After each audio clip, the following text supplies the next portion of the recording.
They don't want people who are smart enough to sit around the kitchen table and figure out how badly they're getting fucked by a system that threw them overboard 30 fucking years ago. You know what they want? They want workers, obedient workers. People who are just smart enough to run the machines and do the paperwork, and just dumb enough to passively accept all these increasingly shittier jobs. The lyrics like a gangster, spilling the beans on the stand. He paints the pictorial scenes of the plan. They individually making millions off of the fear. They're trying to kill a couple of billion within the year. The power elite got dreams just to shower the sheep with neutron bombs. Come on now, them towers ain't cheap, but we might have to knock a few more down. That depends upon you, we ain't too sure now.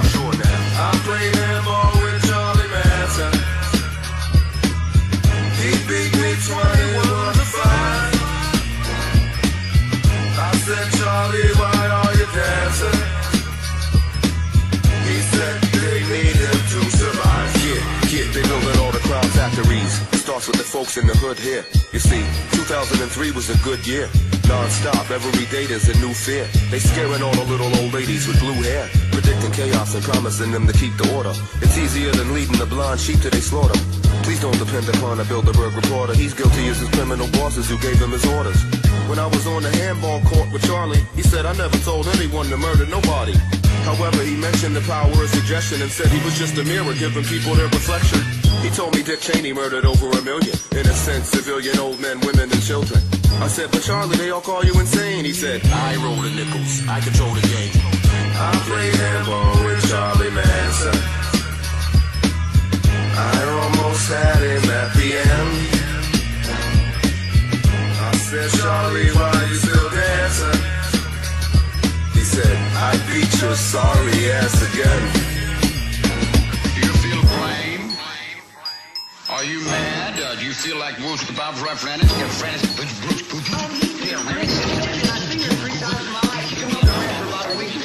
name is Linda. I told Linda. She said, well, can I stay here? I said, can I fuck you? She said, yeah. And I put my hand up her dress and I said, yeah, okay, you stay around.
Fellow Sagittarian. Yeah, I'm a Leo. Although I don't pay much, I don't pay much mind to, horoscopes and signs, really. We got Bill Hooks. Get over it, okay? Just get over it. Okay. We got him. Just get over yourself, Leo. No, just kidding. I know, damn Leos. Another Leo, and check this out, Paranoid. We got the same birthday.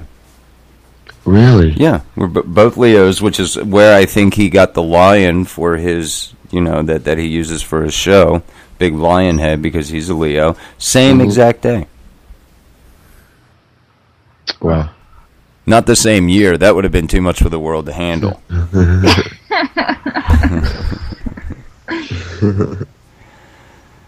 So yeah, again, a lot of crazy things going on. Yeah, you Payday again. You were mentioning the interview with Rick Simpson, And there is actually more of that coming. As I mentioned, JJ had like a 6-hour conversation with the man, and he told me, he said, Kurt, this guy is so awake, so in tune with everything. I mean, New World Order, the vaccines, the Masons, all of this. Freemasonry. He's so in tune. That's great to know. It really is. And he was like, you wouldn't believe it. He was like, that's how we ended up talking for 6 hours. He was like, the first couple hours was about medicinal properties of marijuana and the cancer and his story, and then he said it was like it just went and wherever it went, and that he is very knowledgeable. Yeah, it would be. Yeah, it would be really nice if I could, have a little chat with him as well. Would love to sit down and talk with him. He has a new book coming out. It escapes me right now what the name of it is, but keep an eye out for that. Of course, No Cure for Cancer. You can check that. In fact, I'm gonna look right now just to see if I do have that over here on Irritate. I posted, we got quite a few videos up there. Mumia's story about the West Memphis 3. Thank goodness we don't have to talk about them being locked up anymore. But they still got a fight on their hands to really get the truth out about their story. Got some the Leonard Peltier story, Death and Taxes, a Gordon Call story. That's a real heartbreaker there. You want to talk about, the government having carte blanche and just murking Americans. Mm-hmm. That is a story that I think, that everybody should know. It's disgusting. This is what your tax dollars fund. Yeah. People. The story of that man being killed in the manner that he had met his demise. Nobody should meeting their maker in that fashion. Dismemberment. Whatsoever. Dismemberment, ladies and gentlemen. Dismemberment and finding parts of his Torture. limbs underneath and behind refrigerators. It had to have been put there. It's set on fire. It's set on fire, yeah. It's just absolutely unbelievable. And to this day, his son, ran through and other members of his family, mind you, were given, farce of a trial, in his son and one of his friends that was there the day of roadblock that the federal government tried to really just assassinate everybody, which two of them ended up caught in return fire, which they blame that which was forensically tied to his son Yori. There was the other gentleman, Scott Fowle. Yeah. They're still sitting in prison to this day, and this happened in 83, 84. If they're going to be writing, political prisoners this holiday, which we push around the holidays every year so far. Don't forget these two people. Yuri Call is up in Terre Haute, in the same facility as Lauren Swift and Danny Riley. I'm going to have to comb that site for this stuff. Is it under? Is it just in articles archives? Are you speaking about the video? Political prisoners writing them? And this story about the dismemberment. You can watch the video over on irritatethestate.net under the documentaries and video clips. Just scroll down, I think about halfway, and got both parts there. Hopefully it doesn't compromise my connection, but yeah, I'm going to mute and go there now and listen. Okay, right on. Yeah, and Donna, that was a perfect segue, because I was getting ready to mention the whole writing political prisoners, and doing that. I have I set up a little Facebook group or event, I should say, a little Facebook event. But DefiantForYou.com, and you have a very nice list over there to start with. Under the prisoner contact commissary tab up there at the top. And we've got our cards all filled out. Need to throw some stamps on them. Actually need to get another box of cards, because I was a few short. These were some cards found in a closet when digging out the holiday stuff, and my sister gave them to me knowing I was doing this. So was a couple cards short, but yeah, mine are getting ready to go in the mail, and hopefully more people do take the time, because it is a with what some of these, if not all of these individuals are in for, whether they're political reasons or not, whether you can classify them as a political prisoner. A lot of people are jailed, are put into a cage because they smoke a plant. A lot of people, and don't harm anybody. Victimless crimes is what I'm talking about. Victimless crimes. Mark Emery. You can get that story breaks my heart. It does. Yeah, it is. It does. It's unbelievable what goes on, around us, and it blows my mind. But yeah, have a card with his name on it, ready to send out. It's actually sitting right on top. Mark Scott Emery, yeah, sitting right on top of my pile here. So it would mean the world, I know, for these individuals to know, hey, we're still thinking about you. We're still thinking about, your cause. We're active in getting your story out there, and hope you can have the best possible holiday season you can. But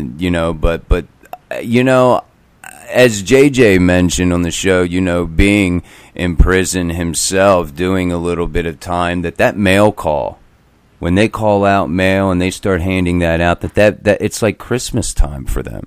It's like getting gifts. They really look forward to that, really look forward to connections with the outside, on the other side of the wall. So this is a very hard time for them, and it would mean a lot if you could take and spend what you're gonna spend $10, and that's probably gas, cards, and stamps. Yeah.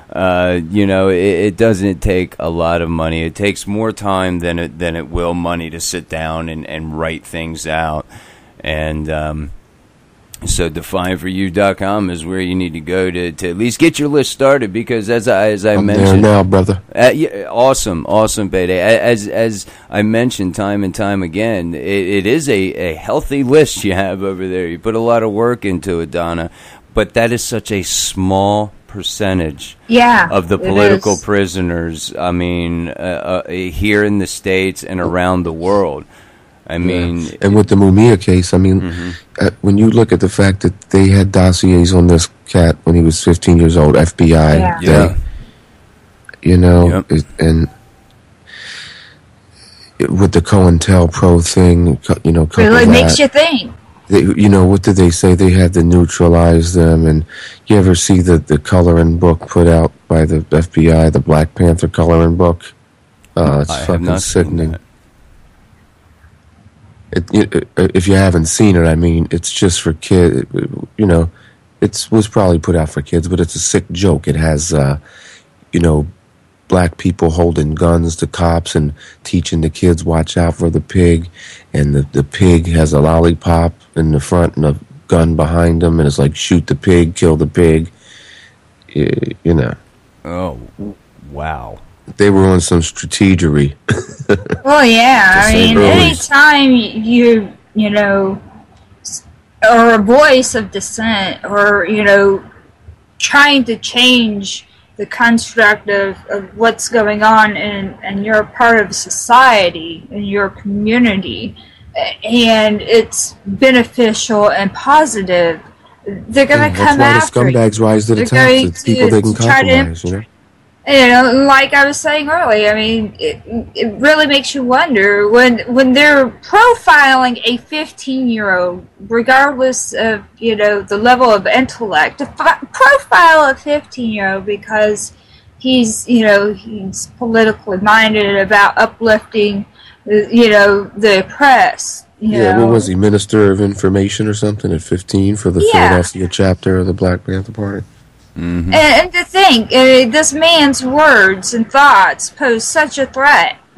What's going on with Sally Castillo? I mean, that's a political prisoner. I don't know if he's still incarcerated, but, you know, they had to shut this guy up. Sherry Peel Jackson. They're murdering her in jail. You know, well, actually, I believe she's been released in August this year. She might be in like a halfway house or something of the sort, or she's on supervised release. I didn't know that. Well, I know while she was in there, I mean, they were basically they were meds, and she was in terrible shape, and you know was sick quite a bit, and these heartless people in the prison industrial complex and these facilities, you know, denying her treatment. And unfortunately, I mean, you know, so many people are not getting adequate medical attention that they need and require. And plus, you know, they're practicing the hardcore GMOs in prison.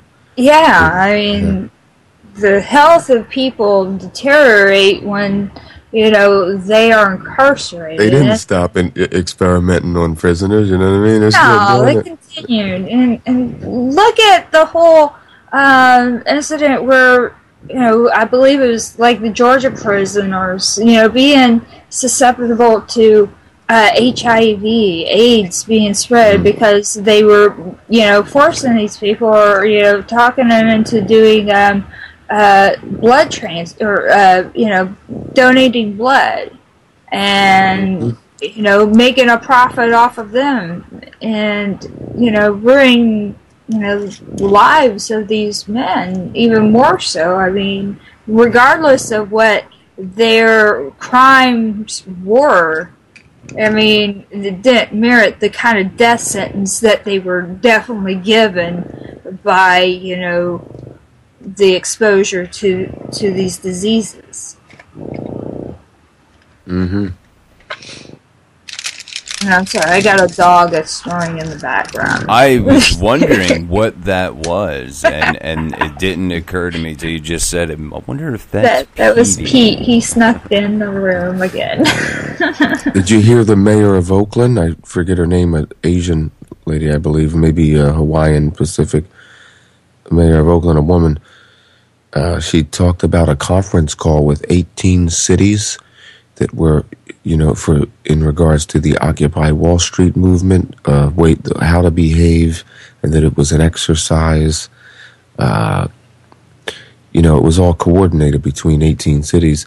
And to boot, a lot of these police departments are getting not only their training, indirectly or not, you know, from the IDF and Mossad, which are basically one and the same. And a lot of the weapons, you know, come from Israel. So you have the Mossad training police departments in certain instances, which is really scary to me if that's true. Well, I'm already scared of that because, you know, when I'm traveling on the highway, per se, and I see these walls that, you know, they're supposed to be like, you know, keep the sounds from entering residential areas. Mm-hmm. I have these visions that, you know, those walls are going to get just even bigger. And we're going to be having checkpoints every so often. Mm-hmm. If you're not so-and-so or, you know, affiliated or chipped or et cetera, you're not going to be allowed through the checkpoint. The highways are going to be like the high seas, the pirates. They're but it's going to be all done, legally. In the legal. Look at the fact that some of these toll roads are owned by foreign companies, foreign corporations. It's going to be like full-fledged maritime admiralty law on land. Well, let's not forget too that the interstate layout was drawn up by the Department of Defense, I believe. Absolutely. So let's not forget that. Why would the Department of Defense, lay the blueprint out, design the blueprint for the U.S.'s interstate highway system? They must have had something, I would think, something in mind, a reasoning that they would even have to be involved. Yeah. So, yeah, it's the toll roads. Boy, that's a farce. Having to pay for roads that were already paid. It's for. a racket, yeah. It's like the kosher tax, magnified. They tell you that shit's going to get repaired, and then they just continue with the toll and increase it. Yeah. It's amazing how they can tell. Like they tell the American people they've told them so many things over the years. Like the income tax is temporary, Social Security, or at least it's not graduated. The Social Security card is a temporary thing, and just the incrementalism. The third generation from that has no clue of what went on. They can't even talk to their, grandparents anymore. They speak different languages. Yeah. The stated agenda, as you know, is to destroy the family unit. And they've done a wonderful job of it. Oh, yes, they have. Yeah. Yeah. They're Hollyweird, Hollywood. And the Hollywood, the magic wands all around you, not just but the big screen is a big one, but the mass media, they just got you with the bread and circus. Let's Be a Millionaire, Price is Right. They had them since the 40s. Whose line is it? Soap operas for the women, They had it all fucking hemmed up years ago. There's here's something that's it's pretty frightening pretty sad. Not really frightening, I'd have to say. More sad than anything about the state of the economy. A census came out showing that 1 in 2 people are poor or low income. That's half. Yeah, I've seen that. Wow. That's half. That's unbelievable. And then that's sad. Yeah, it's very sad. And then I have, an article that I believe it might have been from the economiccollapseblog.com or the End of the American Dream, which is, they're almost like sister sites. They're very much set up the same thing, but they have a lot of good stuff over there. 1 in 4. 1 in every 4 American child is on food stamps. Wow. So, that's something. Yeah. So, why we are trampling over each other at the stores this season, like cattle, trying to get $20 off of a, 50-inch mind control device. 1 in 4 kids are, it's just unbelievable. 46 million. Guess who profits? Yeah, J.P. Morgan. J.P. Morgan, yes, folks. He does. Every time you swipe one of those cards or utilize, these social systems that they've, in place, they're still profiting while you get poorer and poorer and have be subjected to utilizing the state welfare construct which they also have the monopoly on. I mean, like I said, the grand chessboard. I mean, the grand game.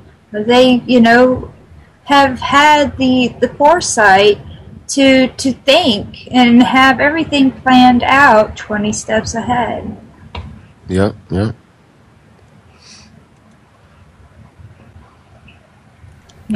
Moves ahead, Donna. That's the truth. I mean, well, people are just scrimping and scraping to, get by, and some folks live in a frugarian type of lifestyle where, they don't mind dumpster diving or whatever. You have the elites, the elite, that, profit no matter what the outcome is. No matter what it is, they are profiteering. The usury of some sort, no matter what it is. They're like, yeah, we got bailouts. We're lining our pockets while we continue to print out all this money and tax you to death. On the back of the taxpayers. It's what every empire has done. They bleed the center to expand the perimeter, and they bleed the middle class and expand the eradicate the middle class. Yeah, I just sent a thing over. Kurt, did you get that, Kurt? It basically it shows the ratio of pay versus average worker in countries. Like Japan has 11 to 1. 11 average workers to 1 CEO, and then all the way down the list is United States. 475 to 1. That's ridiculous. That is a very, very disheartening statistic if true. I haven't verified it, but I wouldn't be surprised. But it's disturbing to look at that, a statistic like that. I would imagine it would be around there. The land of the free, and you have that many indentured servants to one master. Land of the free, home of the slave. Mm-hmm. Land of the fee. and that's the reality of it, folks. I mean, if you could really take and look, take a doc at this and see the ratios of this, it's quite atrocious. And we think about why is that. And just the corruption that exists on the banking, financial, fiscal level, and when your economy is being plundered and just destroyed like that. I've actually have sat down and spoke with what I would call economic terrorists, people that were sent in during the 80s to just destroy the Russian economy. Like a Perkins type? Yeah.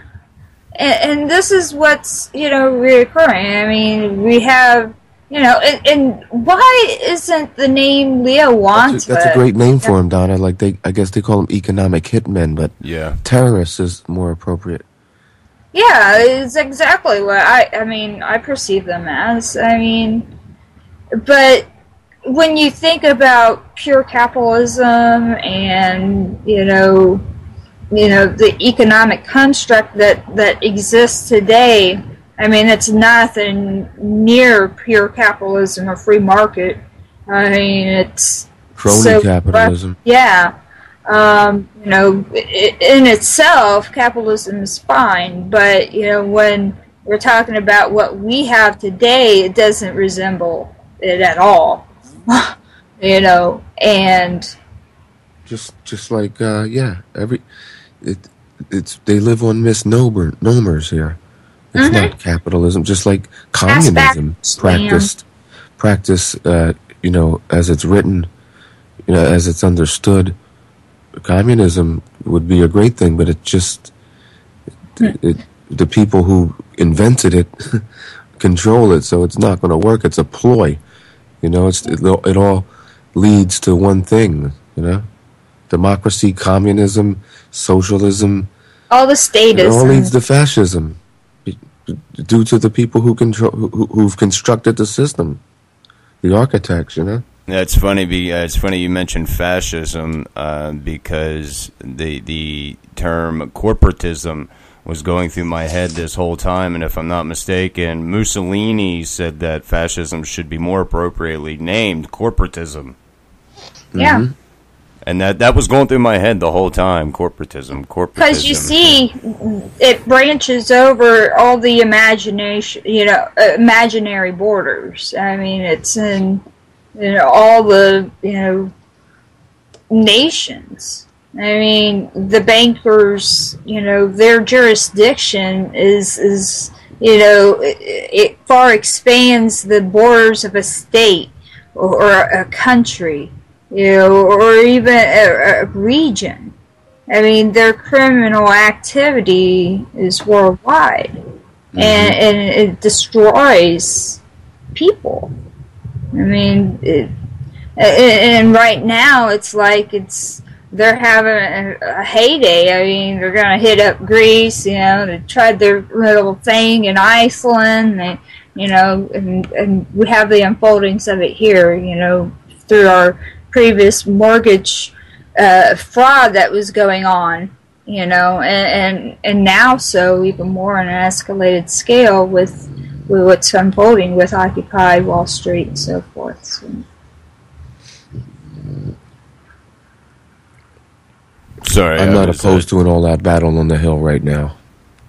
Unfortunately, I think we're gonna see, just a head-on, fight.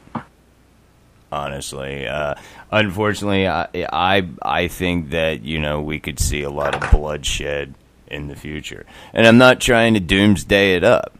I'm not trying to invoke fear. Well, that's inevitable, or anything else. Well, but then you gotta also take in consideration time and time again. Look at the revolutions that have taken place worldwide, and what has been accomplished. Once again, another phony, corporatocracy has been set in place.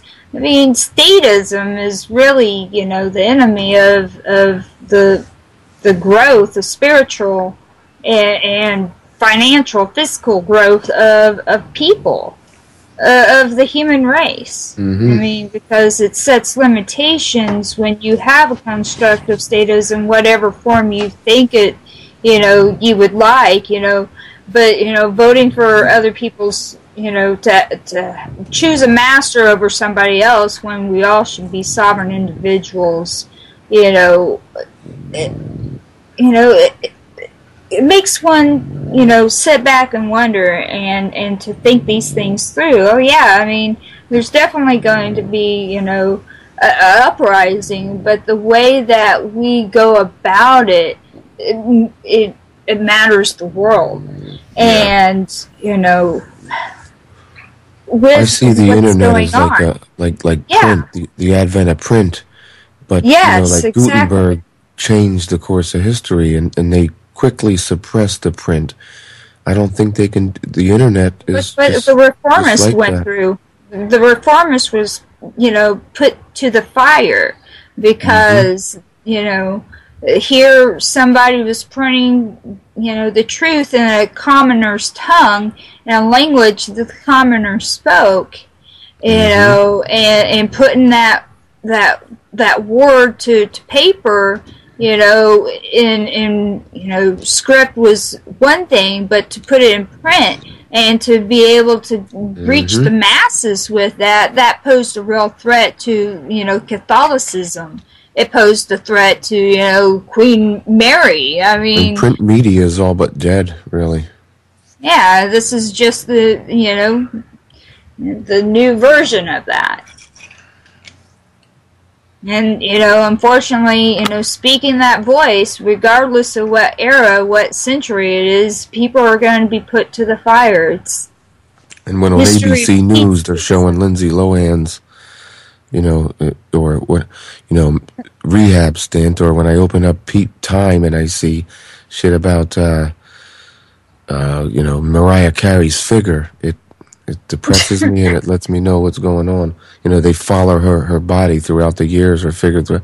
I mean, the people who write this shit, I hate that it sounds harsh, but they need to be, Byzantine. Like, they need to be stricken from any of that. They need to become manual laborers. And they shouldn't have a pen and access to, a mass. And in the spirit of Bill Hicks, as he said about advertisers and people in advertisement, kill yourself.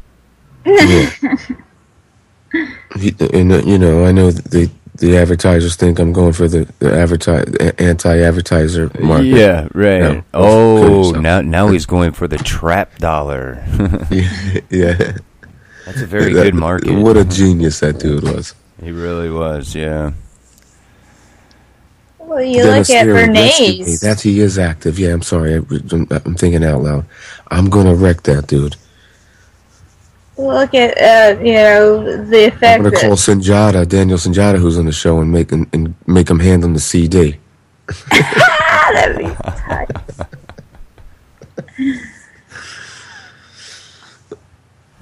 What were you saying, Donna, about Bernays? There's a Murder Hicks, probably. Bernays. Oh, Bernays, the effect that Bernays has had on people, with the breads and the circus, so the advertisement realm and the conditioning, and, I was discussing this a little bit earlier on Tracy's show. But yeah, I mean, you got, TV, you got the breads and the circuses, whatever form they come in, be it, chasing the celeb or watching the sports, the gladiators. I mean, it's all there to, hypnotize people. Yeah, desensitize them. Desensitize, get them used to seeing scenes of murder and immoral behavior, and they'll be all right when it unfolds in front of them. I mean, the military's been doing it for years. It's what they call boot camp. They break down the person, they strip them of all of everything, and they a new man. They build a new man, or woman, whatever. Don't want to leave the ladies out. Oh no, don't be a sexist like that. No. I'm sorry. You know me. But yeah, I mean, it is. It's crazy. The desensitization of our children is just unbelievable. Looking at the video games out there, a lot. I mean, war games. From what I see, just what from I observe, because I don't play them. I'm not even. I couldn't be coordinated enough, even if I tried these days. I used to. You can't even walk. Yeah, I can't even walk exactly.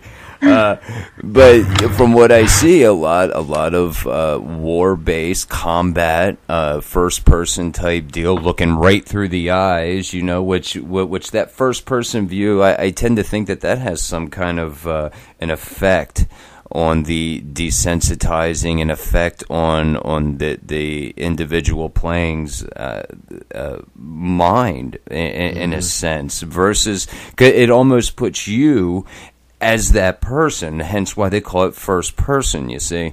And when you see when you can see the whole character in the game, that I think that the mind may be able to make a distinction between you and that character, you see. But when you're in that first person, it's almost like that distinction is blurred. So therefore it has a greater impact. Does that make any sense? Mm-hmm. Okay, I just wanted to make sure, because it just came to me.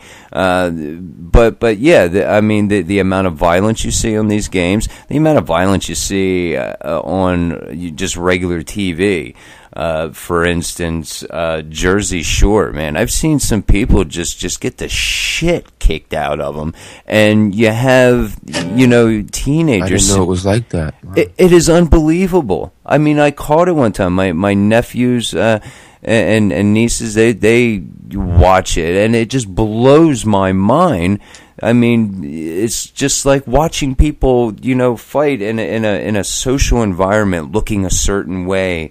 Of course, you have the fake tans, the big tits, and the fake tits, and that dyed hair, and that's how young girls are supposed to look. Of course, don't you know, Payday? You have yourself a little bundle of joy there with your daughter. So don't forget. They must have the rub-on tan, the fake tits, because of course no one can think of themselves as a beautiful human being without having fake tits. I mean, come on, or altering yourself in some way. But it's a whole perception. I mean, these kind of things, I think about a lot. Of course, the economy sucks. And is getting worse. I think I've heard from numerous sources, mathematically impossible for us to pull out of this. It's mathematically sound. The dollar's going to collapse. There's no way out of it, no matter how much money you print. Eventually, most certainly. But I mean, they can prop it up. It's I repeat myself. It's Weekend at Bernie's. Exactly. $1 is Bernie. Right. Yeah. You just got the thing. It's a really good analogy. Yeah. But I spend most of my time really, really thinking about why people are letting this happen. How did things get this way? When I was younger, bread and circus. Yeah, bread and circus, exactly. And I actually used that term, ranting and raving, to my wife earlier. Well, I guess I could just say Jody, because you all know who I'm talking about. Mm-hmm. But and that was the exact phrase that I used. But when it comes to like schooling, the public indoctrination system, how they get them young, how they keep them that way, as it goes, into like the video games, and I mean.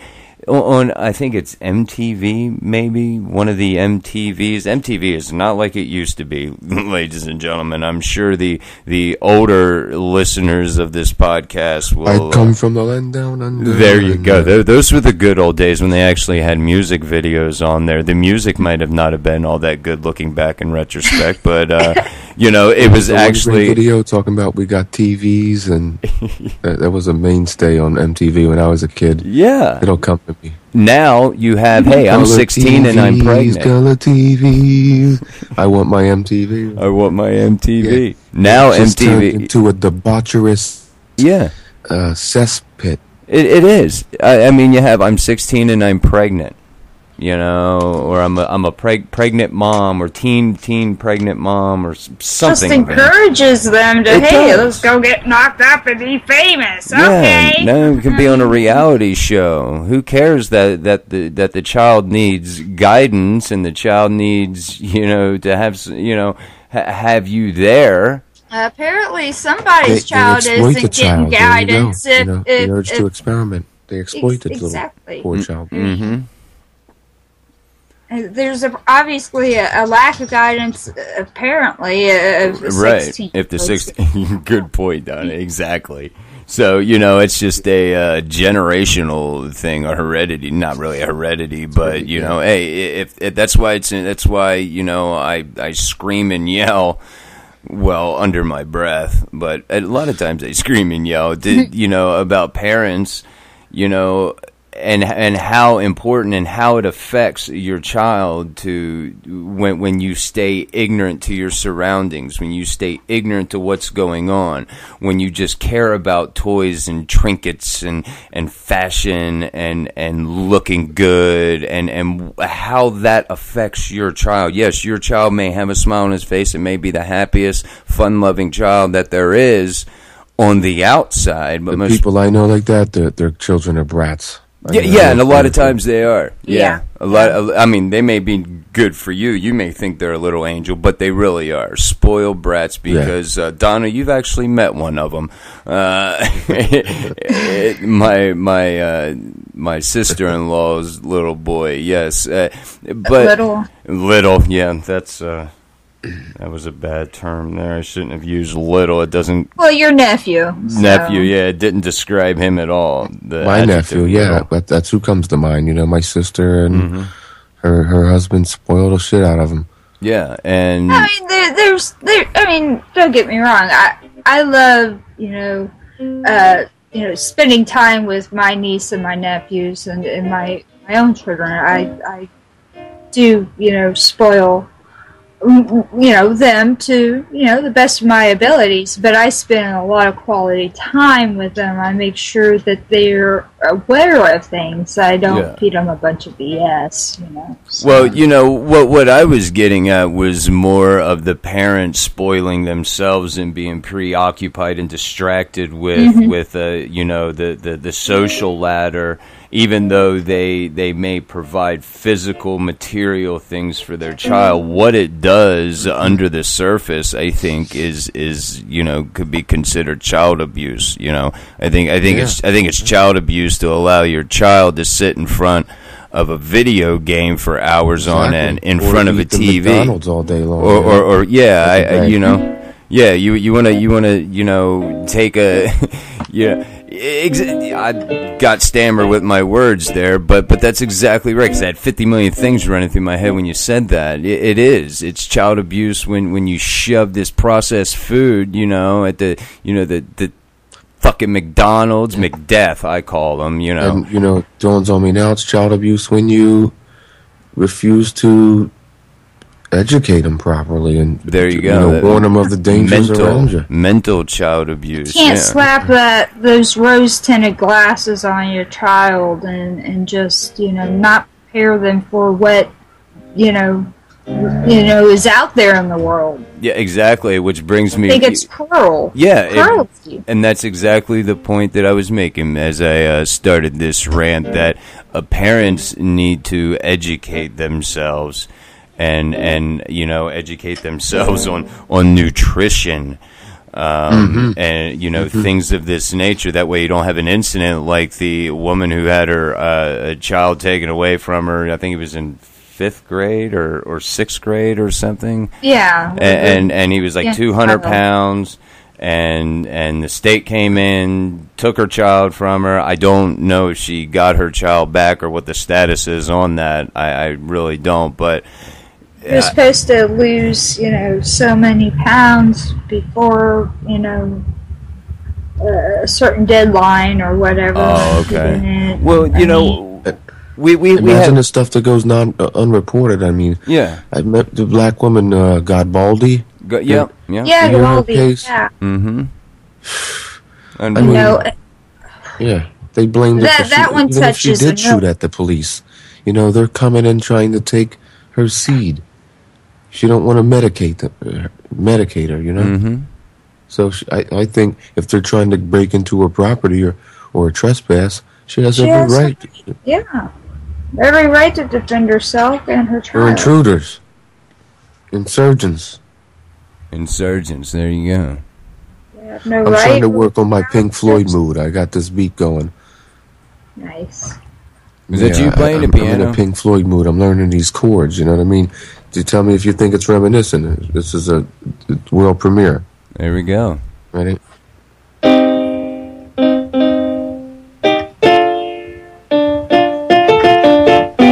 Oh, see, I fucked up. Yeah, I see that.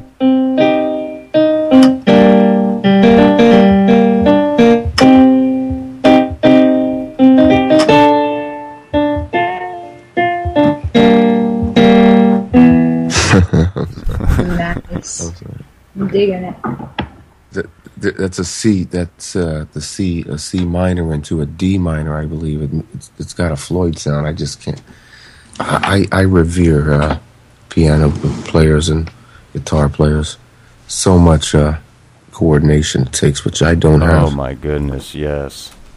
I could never, ever, I think, play piano. And I know that if I, sat down and had the right teaching, I probably could eventually. Mm-hmm. But to think about it now, to think about my coordination now, and just doing two different things with doing one. I'm bad, man. I can't do the simplest. Well, I'm used to playing with the a drum kit. So when you're playing a drum kit, you're utilizing every limb. I mean, you got both your feet going, you got both your hands going. You're keeping rhythm with each on different beats. Different. Yeah, it's a symbiotic relationship between all the elements of the drums.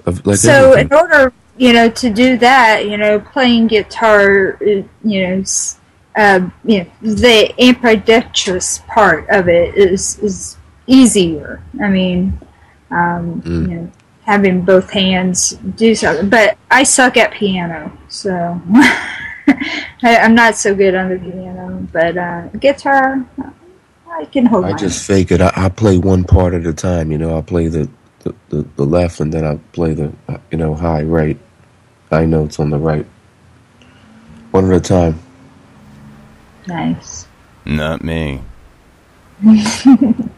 I have a hard enough time taking a drink of coffee and turning my mic down on the mixer. I just learned part of Journey today. What song was that? Don't. I forgot, but yeah, it's intricate notes. This Journey song. Let me see. It's in my recents. Yeah, it's a wild chord. Don't. Well, hey, people are getting quite a treat with this podcast. Don't stop believing. Don't stop believing. Boom, boom, boom. No.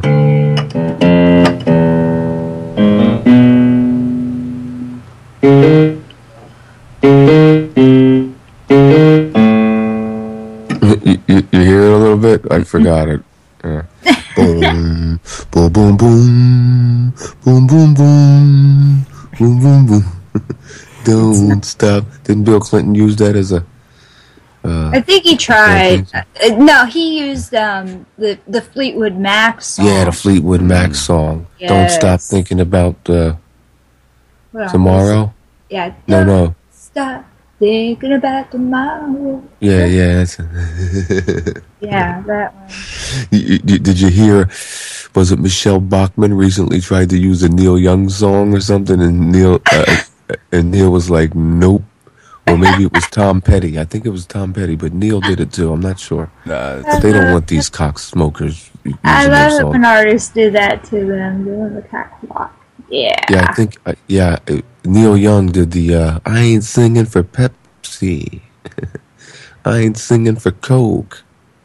I ain't singing for nobody. Make me look like a joke. This note's for you. Hell yeah.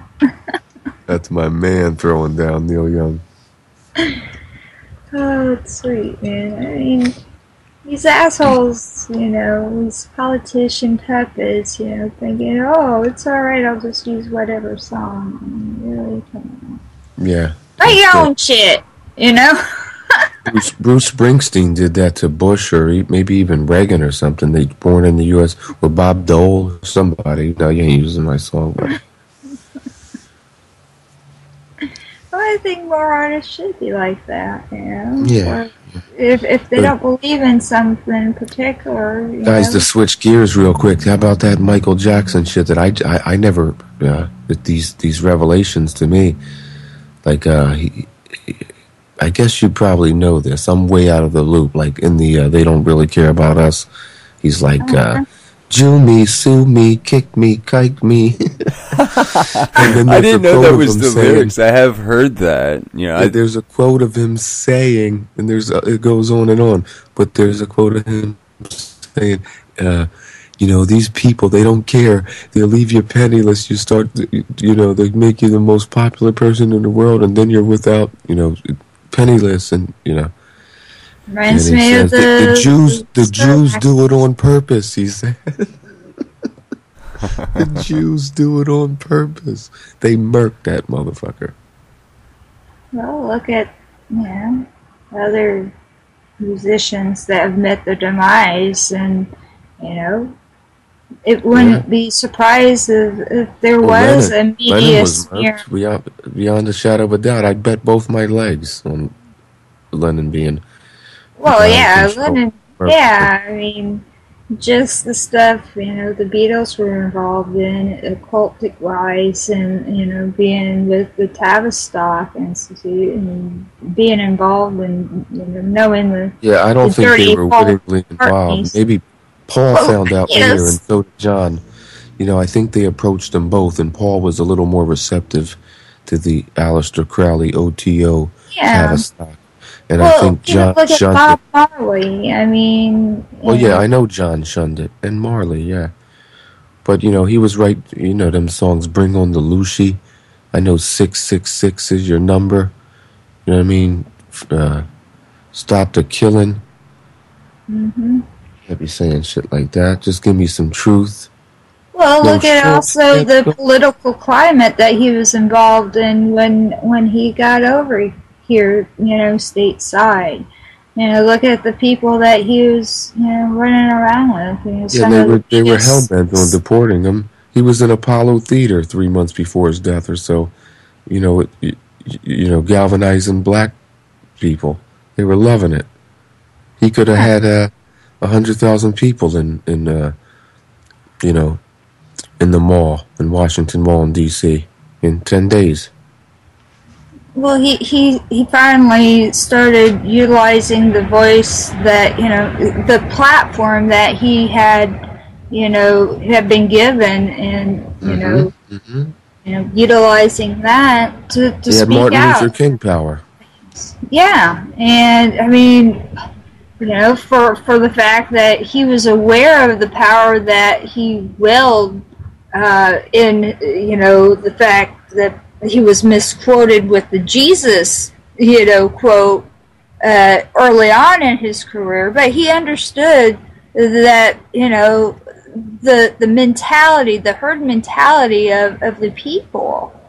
And, here you had, these girls fainting and oohing and on and going hysterical, with the mastery of what, Gene Martin lent to the endeavor, but he understood this, having some knowledge in psychology and the aspect of the study of black arts or they knighted Paul McCartney. So he understood the power of persuasion that he held over people, and utilizing that voice with his power and PR machinery, that he had sway over people, his audience, his listeners, his fans. Who knows what he could have, accomplished more as far as the political realm is, speaking. He was, once again, he had a dangerous mind politically, and that's why they had to hush him up. They were hell-bent on deporting him. Just like Marley, Exodus, he just had a, instinct that he had to get away. But I think they probably put a fast-acting cancer in his boot. Oh, yeah. Yeah, I mean, that's, the theory that I'm going with, that, I felt that, he was subjected to that. And, look at, taking it even across the ocean, look at, the hell that Kuti went through. Mm-hmm. Being a black revolutionary. And I heard that. I'm not too familiar with that, but I read his name. They were hell-bent in assassinating him, and in their endeavor of harassment and intimidation to shut him up, I mean, they killed his mother. I mean, they threw her out of a window and set house on fire with, I think, 12 of his wives or some crap in there. Anyone who shuns usury in the central bank and don't want to become part of it is targeted. Exactly. Ooh, let me write that down. Don't want to become part of it is targeted. I mean, your Ahmadinejads, your Chavezes, and there's a handful of them. They don't want no parts of this New World Order. Gaddafi. They want to nationalize. Gaddafi, exactly. Look at Gaddafi. That dude fucking built. They called him nuts for building that pipe. Look at the reserve of gold that he made his desert blossom. He was going to, do big things for Africa. I mean, in the microcosm. I mean, look what he did for Libya. And that's what they did to Saddam, Donna. Like, he said, you're not going to come in here and, like, turn this into a comprador state, as in, like, where everybody gets their chunk. I'm nationalizing not only my oil, but my school system, everything. I'm not, coming into your central bank. And all these other guys are saying the same thing. But so once therefore, again, they got to be taken down. Has that Bernays, double speak, reverse speak going on, that can manipulate, the opinion of the masses so well. I mean, they painted him to look like, a devil among men. And in fact, we were, or this country was business partners with him. Yeah. I mean, just like Bin Laden. You talking about Saddam? Yeah, I mean, you see, there was many handshakes. Yeah, many not handshakes. Only Rumsfeld, but I mean, they knew where the weapons were. I mean, it's ridiculous, but people have short-term memories. We collectively, as a people, mass, totally forget how history. I mean, we have, Iran-Contra 2.0 going on now with Fast and Furious. I mean, just look at that, for example. I mean, same thing, just new generation. Procuring the opium. I mean, that was their job, and now they got contractors to do. Even if the number's correct, what do they say? 16,000 contractors and whatnot, aka mercenaries and whatnot. The fact that we send farmer soldiers over there to Afghanistan. Well, what's the point harvest that opium? Farmer soldiers? They're going to harvest that opium, and it's going to flood the United States. You think the heroin epidemic is bad now? It's ruined, countless families, as far as, like, the kids and the sons and the daughters, everybody. It ruined lots of lives, that stuff, and in some of the best, quote-unquote, homes, most wholesome. Nobody's immune to that shit. Well, you look at, back in previous generations, not even that far. I mean, I remember hearing stories from my own parents and grandparents that, when we got a little rowdy, my mom would give me some opium or whatever, the syrup, and knock my ass out. I go lay down, I go to sleep, and I slept good, and, that kind of thing. It's like, really? They doped you up like that? I'm not even, I don't have any kind of. I want to watch how I say this, but I'm not against opiate. But when you medicinize it and process it, and then just so you can patent it, because you really can't patent it as far as the flower. Because people can then make their own, so they turn it into a drug and put molecules into it. And well, just look at the fact that it was at one point in time, generally socially, once was the norm. And then the AMA that came along and saw that they weren't that wasn't a profit, so they had to medicinalize it, and so they can patent it and have exclusive rights. Look at THC now. They got the little pill now. I mean, there's synthetic THC. I mean, Marinol, yeah. Are you kidding?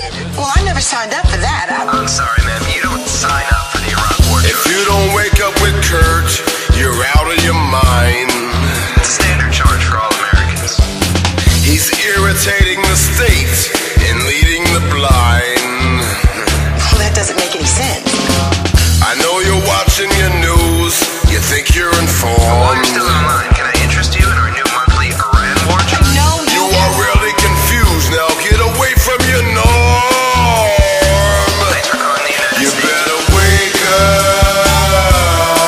Don't make me tell you. It don't matter if you're late, we have come here to irritate your state.